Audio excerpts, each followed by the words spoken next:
Hello, everybody. Welcome back to the NBA Front Office Show. We've got a lot of news and transactions to break down today. I'm coming at you from Las Vegas at Summer League here. Keith Smith joining me as always at Keith Smith NBA. You can find me at Trevor_Lane. Keith, how are you doing?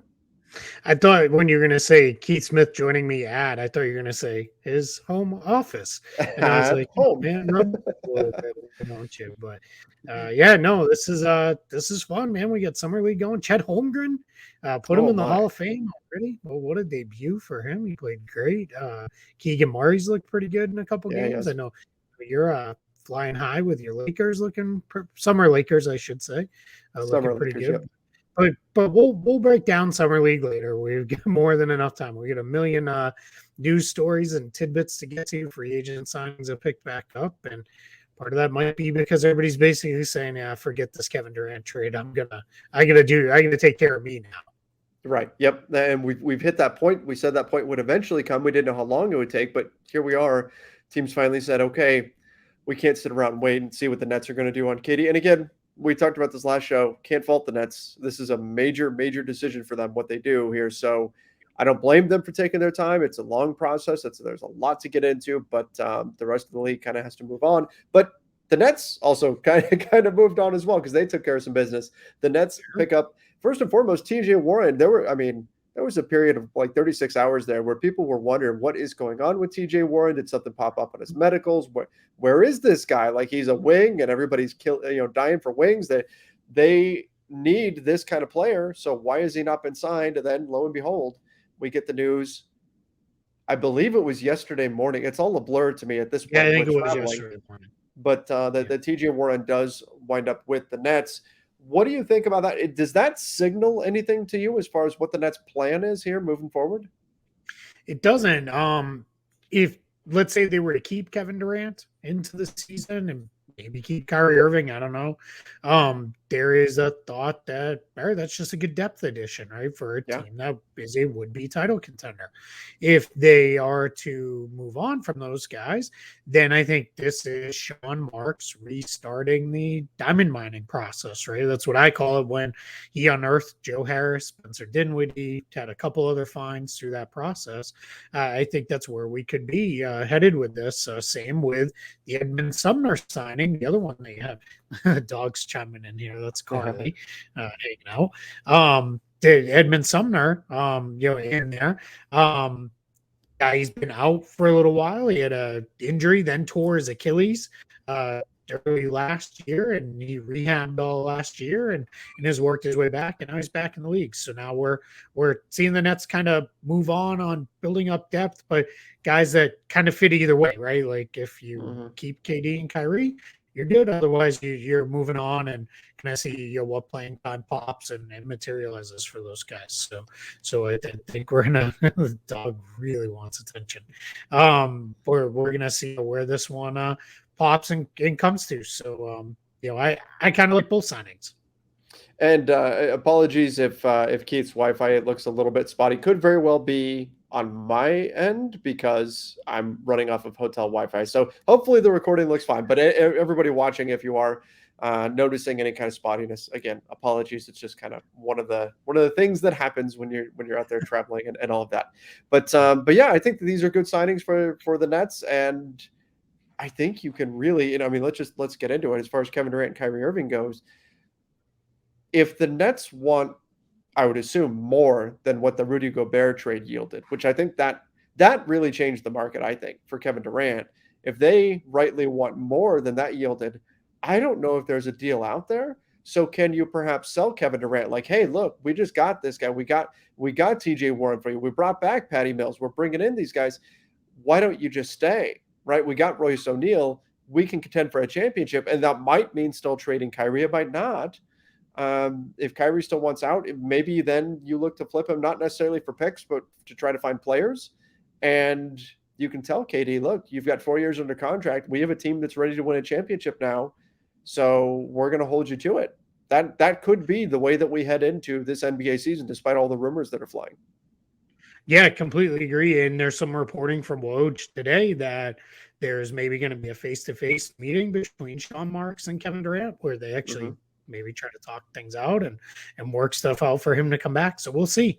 This one I think is kind of far from over. And I thought it would have moved quickly, but then the Gobert trade, as you referenced, happened. And I think that just threw everything for a loop, because then it became, all right, we need, minimum to match that, if not get way more. Because I like Rudy Gobert, I think, more than a lot of people do sometimes. But this is Kevin Durant, right? So like we got to be reasonable here with what kind of return is. But on the flip side, there's only so many picks that can be traded, for teams. Now the Phoenix Suns, I noted yesterday, they're sitting on all of their own picks, all of their own firsts, all of their own seconds, so they could make that kind of Godfather offer of, all right, here's all the picks possible with swaps in between and everything else, and off we go. But yeah, I really don't know what to expect with this one. And then Kyrie, I mean, another day. Let's see. I don't know where this one's going to go either. So, more waiting on the part of waiting on the Nets players. Yeah, and the Nets are just slow playing the whole thing right now. We've heard on the Kyrie situation, there's no traction right now between the Nets and the Lakers, but obviously that can change. And now there's some question about what is it exactly that the Nets want. For a while there, it sounded as though the Nets were okay with taking back Russell Westbrook. There's been a little bit of pushback against that maybe you have to loop in a third team. Do they even are they interested in picks at all? Do they want just players coming back? I think there's a lot still up in the air at this point. Yeah, I completely agree. I mean, I think if you're leaning into a little bit more of a rebuild reset, then you're okay with taking Russell Westbrook back, because at that point you're trading for Russell Westbrook the contract, not Russell Westbrook the player.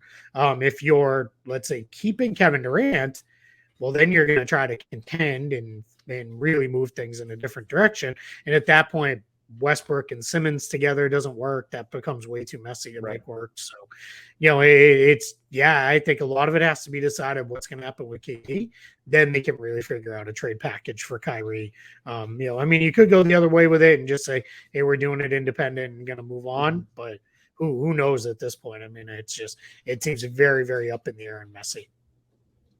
We'll see where ultimately that goes. Woj mentioned that, maybe Rob Pelinka and Sean Marks will get together at Summer League, which that tends to happen at Summer League. People get together and have conversations and stuff, so never know what can come of that. Yep.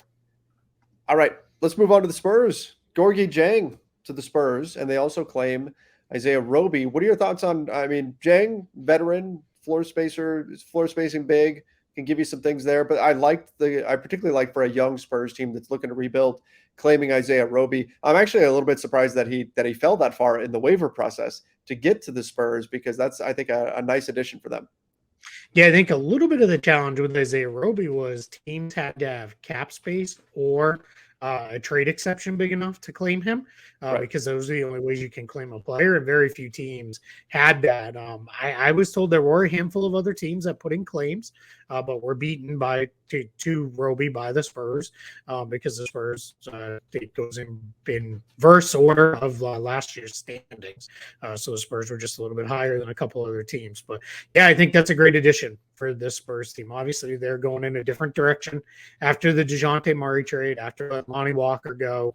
They're going to lean looks a little more heavy into the rebuild. I think Dieng's that's just a pick off a veteran who we like.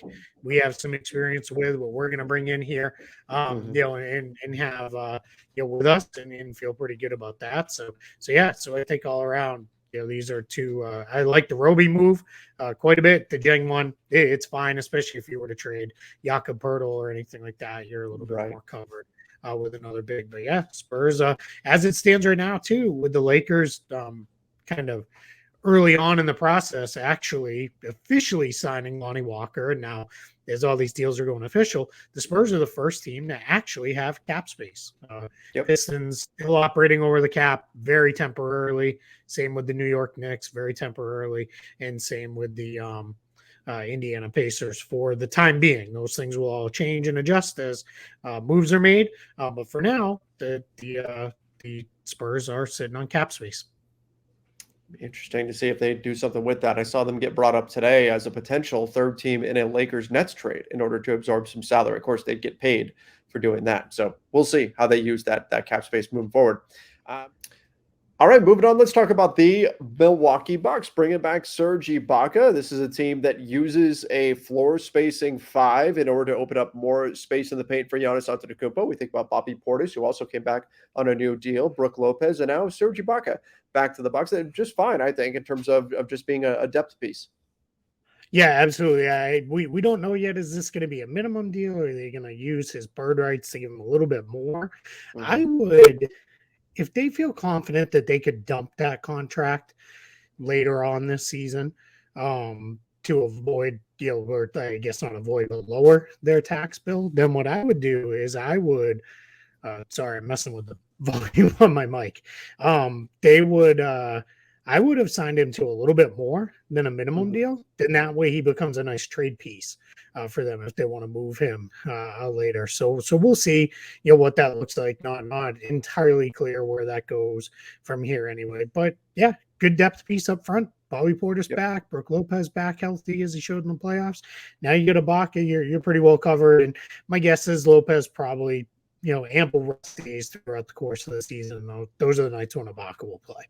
Mm-hmm. Exactly. I should have put this in with the Nets stuff. Oh, Bad on me yeah. in terms of my structure, but Kessler Edwards, Yeah. back to the Nets. I did not notice that I had that one in there and didn't connect it to the team that made sense there. But Kessler Edwards back to the Nets. So what was the process behind this? Because they pull the offer, and now next thing you know, now he's back.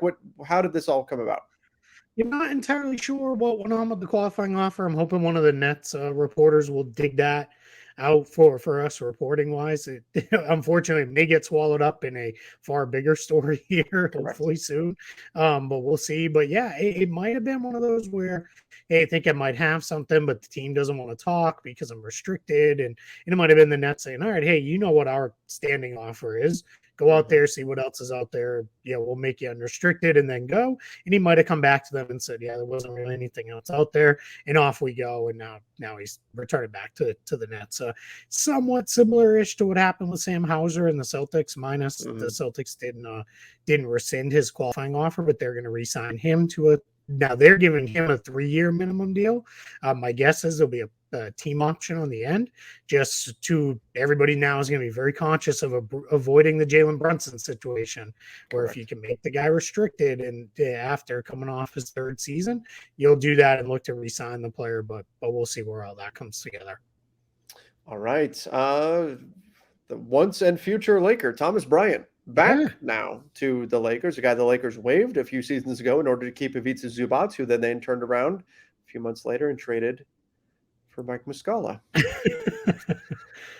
And Mike But Muscala nevertheless, back with the Thunder too. So I yes, mean, and chain all Muscala that back. together. But yeah, hey, Yeah, that's right. We're playing like what was that game like 10 years ago? It was like 7 degrees of Kevin Bacon or something like that. yes, yes, We're doing that with Mike Muscala now, yep. apparently. um, but Thomas Bryant back with the Lakers had a number of teams that were interested in him. The Raptors were mentioned, the Bucks were mentioned, the Celtics were mentioned, but does wind up signing with the Lakers and could potentially, according to Chris Haynes, contend for a starting spot with the Lakers. What do you think about the signing? We did just get right before we started recording here confirmation in his press conference with Lakers media. He was asked about his knee and said he is 100% healthy at this point. Yeah, my guess is the difference between the Boston and Toronto uh, offers for him and going to the Lakers. My guess for why he picked the Lakers is because there's a much more clear path to not only Yes. maybe starting, but at least playing time. For Mm-hmm. sure. In Boston, he was going to be the fourth big. In Toronto, he'd just be in the mix with several other big men that they've got, re-signing Thad Young. They've still got Ken Burch. They've got Pascal Siakam. They've got Precious Achua. They also have Otto Porter Jr., who they just Mm-hmm. added. So, that's a ton of guys there in that Toronto front court. And with the Lakers, yeah, it wouldn't surprise me if he starts. For a minimum, this is a great pickup. There's nothing that can really go poorly here, minus if you give him the DeAndre Jordan treatment where you give him a whole ton of minutes if he just can't play, and I don't think that'll be the case. He's not a good defender. Just call it what it is. He's never been a good defender, probably never will be. But as an offensive player, he's got really good touch inside. He was showing range on his jump shot before he got hurt. I think he'll fit in nicely in lineups with AD, or even in the AD less lineups where he's kind of the lone big on the floor. So yeah, I think this is this is one of those very easy slam dunk decisions for the Lakers to bring him in, because it's kind of him and Damian Jones now Yeah. at the center spot for true fives, and that's not bad. I like Damian Jones too, so I think the Lakers are pretty well covered there. Yeah, exactly. Look, if you're Thomas Bryant and you look at the situation, unless Anthony Davis starts at the center, it's you versus Damian Jones for the starting Yep, job, and that's a much more clear path than saying, "Hey, I somehow have to supplant Robert Williams or something like that." It's not going to happen. exactly. So it makes a lot of sense. 35% from three, so there's some hope there that he can continue to space the floor a little bit. We talked just a minute ago about the Bucks and how they like having floor spacing bigs. Mhm. Darvin Ham's probably going to be utilizing the same stuff, having just come from Milwaukee. So fit wise, makes a lot of sense going back to the Lakers. Yep. A little bit unusual. Kennedy Chandler sets a record as far as a second round pick, getting a 4-year deal, most money guaranteed. What's going on here? What's incentivized that kind of commitment?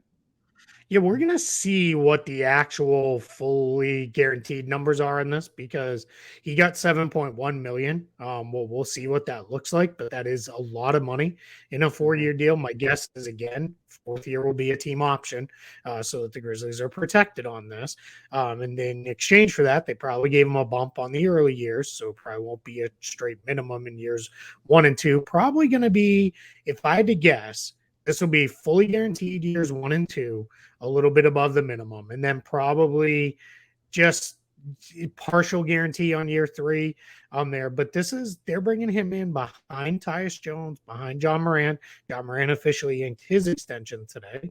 And he's going to come in and he's going to be the developmental point guard behind those two guys. And if he looks pretty good, Tyus Jones can be moved on from in a couple years, because there's no chance that's happening with John Morant. So, and then you've got Kennedy Chandler to plug right in. So this is I like this one for the Grizzlies. They weren't going to use the non-taxpayer mid-level any other way. So use a little bit of it, take a chunk out of it to give it to one of your draftees that you like. They also signed Kenny Lofton Jr., not Kenny Lofton, the baseball player's son, unfortunately. And Vince Williams to 2-way contracts. So Memphis kind of on their way here with their young guys, just kind of reloading the back end of that bench. That's right. That's right. Another thing that we had to go down today, the Blazers are going to be waiving Eric Bledsoe. I know a portion of that contract is guaranteed, but so they will still waive him, send him on his way. It will be interesting to see where he ultimately winds up. Not as in nearly as high a demand as he once was in the NBA, but still a guy who, if he's your reserve guard, you could do worse than an Eric Bledsoe. Sure. Yeah, I agree with that. I think I wonder if he might have been headed back to the Clippers after starting his career there before they get John Wall. Now probably doesn't make a lot of sense for them to go that direction. So this may even be one too where he can afford to wait, let the dust settle a little bit, see who needs the point guard to come in. He would do well for himself to go to a place like Miami. They seem to do quite well with rebuilding guys' value, so I wouldn't mind seeing him there. So, yeah, let's see where that goes. 3.9 million guaranteed. This news coming out a few days ahead of his guarantee date tells me that Portland has been vigorously shopping him and not finding any takers. And this might have been a little bit of a reminder of, hey, if you really want him, like you better act now, because he's hitting the market. Yeah, otherwise this deal may not be on the lot much longer. Yep, that's right. Create that urgency. Urgency. The Martin twins, Cody Martin returning to the Hornets, got 30 million over 4 years, and Caleb Martin back to the Heat, got 20 million over 3 years, or 21-ish, somewhere right in there. Yeah, 20. Yeah, it's like 20. Yeah, it's in between. He got basically what he got was the taxpayer mid-level from the Heat, because they needed to. They didn't have any kind of bird rights on him, so they were able to use that to re-sign him. Because if we remember, he was waived by the Hornets, then signed to a 2-way, and then he converted him, and now they're bringing him back. And that's the only reason Cody got a little bit more money. These two guys, not only are they completely identical twins, but they are also their games have evolved very similarly into two very solid 3-and-D Wings, both of them. It's just Caleb gets less money because the Heat didn't have any kind of rights on him to stay. But good deals for both their teams and good deals for both of them. Yeah, absolutely. Can't complain about that, especially given the going rate for wings right now. Zion Williamson inked the contract. In fact, the Pelicans even did a live press conference to Yep. officially announce Zion Williamson's new contract. No fifth-year option in it. Are you surprised by that? I am a little bit. I thought what was going to happen here when we heard that he was going to get that this deal very likely includes some injury protection. So the Joel Embiid style from his rookie scale extension with the Sixers. I thought the trade-off would be a fifth-year player option. That's a slam dunk for the Pelicans to not have any kind of option on there for Zion. I think now we're looking at a player who looks at it and a team who looks at the player and says, we kind of need each other. Like, yeah. I need you to, get me back on the court and be the guy I looked like I was, a couple seasons ago where I, looked borderline dominant. Like I might, never miss an all NBA team again in my career. And then I think for the Pelicans, what's that? Or a shot ever again? He was shooting 65% from the field. True. That did seem that way too. And then I think for the Pelicans, we need a star. We need the true face of the franchise guy. And man, that Pelicans team they've got a lot of depth. They look like they might be really, really good this coming season. We've talked about it a lot. We'll do a lot more of that, after all the dust settles with the moves. But the West is going to be deep. But I think the Pelicans are going to be right in the mix there in the middle of the conference, if maybe not even a little higher if Zion is truly healthy and back to what he was. All right, let's wrap things up. Bradley Beal officially has a no trade. It's funny how many people think like random superstar X has a no trade clause. These are very rare. It's very difficult to actually have a no trade clause in the NBA. In fact, it's more common that a player gets a no trade clause by being on a 1-year deal than the kind of no trade clause that Bradley Beal has. So what's going on here? Why does Bradley Beal have a no trade clause, and how big of a deal do you think this actually is? Yeah, so there's only been 10 true no trade clauses in the NBA. I'll just run through them because they're kind of interesting. LeBron with the Cavs, Kevin Garnett, Carmelo Anthony, Dirk Nowitzki, Kobe Bryant, Dwayne Wade, Tim Duncan, David Robinson, and John Stockton. And now Bradley Beal joins that. That's a little bit of one of these things is not like the other. Those guys are all, Hall of Famers there, and we'll see on Bradley Beal. But what is this a big deal? Kind of, because it just means the Wizards can't just up and trade him and say, we want to send you to, Orlando, and get a whole bunch of kids back. And Bradley Beal's like, no, I don't want to go to Orlando. I'm going to stay right here. He can block any trade they want. And this is not one of those where it's like he can block one time. Like this is for the life of his contract. Keeps now, if he is traded, it goes away because in order to have a no trade clause, you have to be with the same team. You have to have 8 years in the league, and you have to be with the same team for four of those years.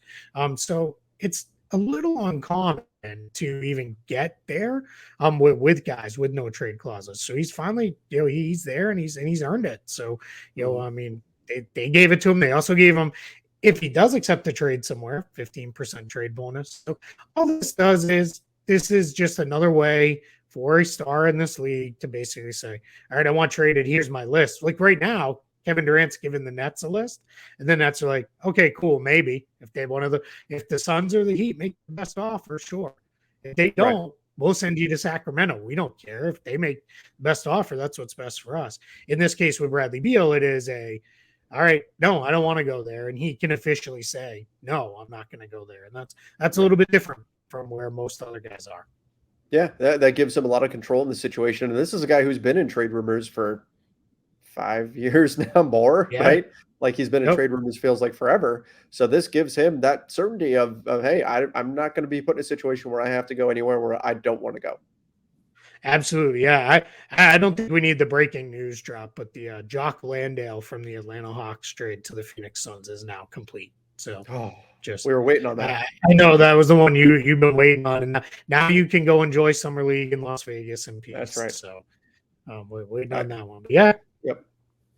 Yeah, I guess what's happening today too is that today is the day the moratorium lifted. So you're seeing all the deals go official. That's why there's been a million tweets from teams and guys with new jerseys and all that stuff, because that's kind of how it goes at this time of year. So I got dogs jumping up in the background here. He's going crazy. So, but yeah, He's excited for summer league. that's it. Look at him. He's all fired up. What's up, buddy? So that's the other dog. You saw one dog in the early part of the show. Now you see the other one at the end. They're making their cameo appearances. All right.